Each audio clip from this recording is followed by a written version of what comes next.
ఇటీవల మృతి చెందిన సాఫ్ట్వేర్ ఇంజనీర్ రాధా గాయత్రి కేసులో ఉత్తరాఖండ్ పోలీసులు చర్యలు చేపట్టారు. మృతురాలి తండ్రి సుధాకర్ ఇచ్చిన ఫిర్యాదు ఆధారంగా ఆమె భర్త శ్రీచరణ్ పై మసూరి పోలీసులు హత్యాయత్నం కేసు నమోదు చేశారు. తన కూతురు రాధా గాయత్రిని భర్త శ్రీచరణ్ తీవ్ర మానసిక ఒత్తిడికి గురి చేశాడని, ఆమె మరణానికి కారణమయ్యే కొన్ని రకాల మందులను వాడేలా ఒత్తిడి తెచ్చాడని పోలీసులు ప్రాథమికంగా గుర్తించారు.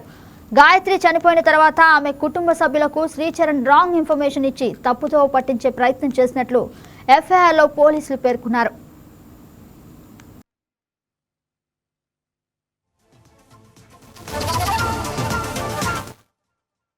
మరోవైపు రాధ కుటుంబ సభ్యులను గాజువాక ఎమ్మెల్యే టీడీపీ రాష్ట్ర అధ్యక్షుడు పల్లా శ్రీనివాసరావు పరామర్శించారు. ఈ సందర్భంగా తమకు న్యాయం చేయాలని ఆయనకు వేడుకున్నారు. కేసుకు సంబంధించి మరింత సమాచారం మా స్పెషల్ కరెస్పాండెంట్ దుర్గా ప్రసాద్ అందిస్తారు.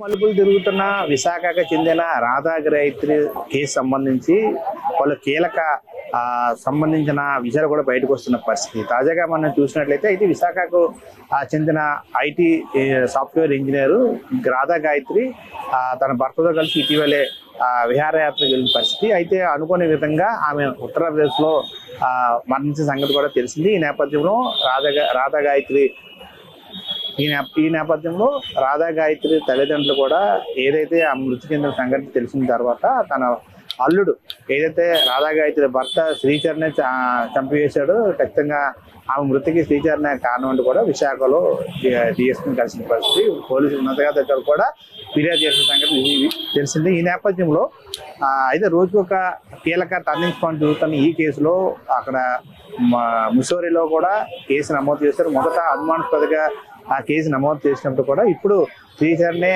ప్రధాన నిందితుడిగా హత్య ప్రయత్నం చేశారు. హత్యకు సంబంధించి ప్రధాన నిందితుడు శ్రీచరణ్ అని చెప్పి కూడా అక్కడ పోలీసులు కూడా కేసు నమోదు చేసిన పరిస్థితి. ప్రస్తుతం రాధా గాయత్రి ఫాదర్ సుధాకర్ కూడా ముసోరిలో ఉన్నారు. పోలీసు ఉన్నతాధికారులు కలుస్తున్నారు. అదేవిధంగా ఉత్తరప్రదేశ్ బీజేపీని కూడా కలిసిన పరిస్థితి. ఖచ్చితంగా అల్లుడు తన కూతురిని వేధించేవాడు, కూతురి మీద పూర్తిగా అనుమానం వ్యక్తం చేసేవాడు.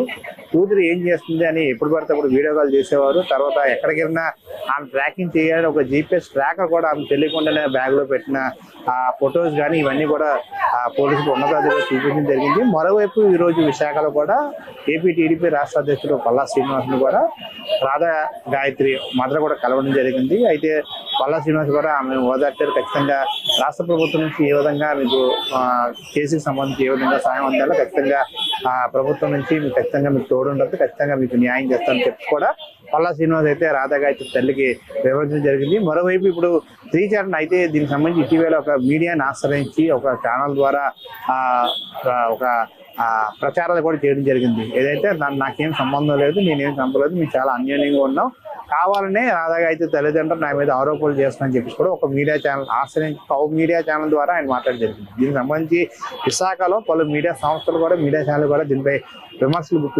విప్పించిన పరిస్థితి. ఎందుకంటే ఒక మీడియా ఛానల్ ఎందుకు ఆశ్రయించాలి, ఎందుకు శ్రీచరణ్లో నిజం అంటే యథార్థత ఉంటే అన్ని మీడియా ఛానల్ ముందే మాట్లాడదు కాబట్టి ఒక మీడియా ఛానల్ ఎందుకు మాట్లాడాలి, ఎందుకు ఈ విధంగా మాట్లాడాలని చెప్పేసి కూడా పలు విమర్శలు వస్తాయి. ఈ తరుణంలో నిన్న అక్కడ హత్యా ప్రయత్నం కింద నేరస్తుడి కింద ఆ కేసు నమోదైన తర్వాత హుటాహుటిన ఏదైతే హోటల్లో బస్ చేశారో సింహాచలం ప్రాంతంలో శ్రీచరణ్ అక్కడి నుంచి పరారు అయిపోయిన పరిస్థితి. ఎవరికి హోటల్ సిబ్బంది కూడా తెలియకుండానే హోటల్ బిల్లు పే చేయకుండా వెళ్ళిపోయిన సంఘటనలు విమర్శ కూడా వస్తున్నాయి. అది ఎంతో ఏ విధంగా ఉండదు, పూర్తిస్థాయిలో హోటల్ యజమాని కూడా పూర్తిస్థాయిలో సమాచారం ఇవ్వకుండానే హోటల్ నుంచి పరారు అయిపోయిన పరిస్థితి. ఈ నేపథ్యంలో ముస్సోరి నుంచి పోలీసులు వస్తారు, ఖచ్చితంగా అరెస్ట్ చేస్తారని చెప్పేసి కూడా శ్రీచరణ్ ఒక ఈ భయంతో కావచ్చు, లేకపోతే ముందుగానే ఆ వారిని తప్పించుకోవాలనుకున్నాడు. వెంటనే ఆ సమాచారం ఎప్పుడైతే ఆ కేసు నమోదైందని వార్త బయటికి రాగానే వెంటనే అతడు స్టే చేసిన హోటల్ నుంచి కూడా పరారైపోయి ప్రస్తుతం రాధా గాయత్రి కుటుంబ సభ్యులతో పాటు పోలీసులు కూడా విశాఖపట్నం పోలీసులు కూడా శ్రీచరణ్ ఎక్కడున్నాడు, విశాఖ ఎక్కడ తల దాచుకున్నాడని చెప్పి కూడా అన్వేషిస్తున్న పరిస్థితి. ఇది కేసు కూడా మరోవైపు దర్యాప్తు కొనసాగుతుంది.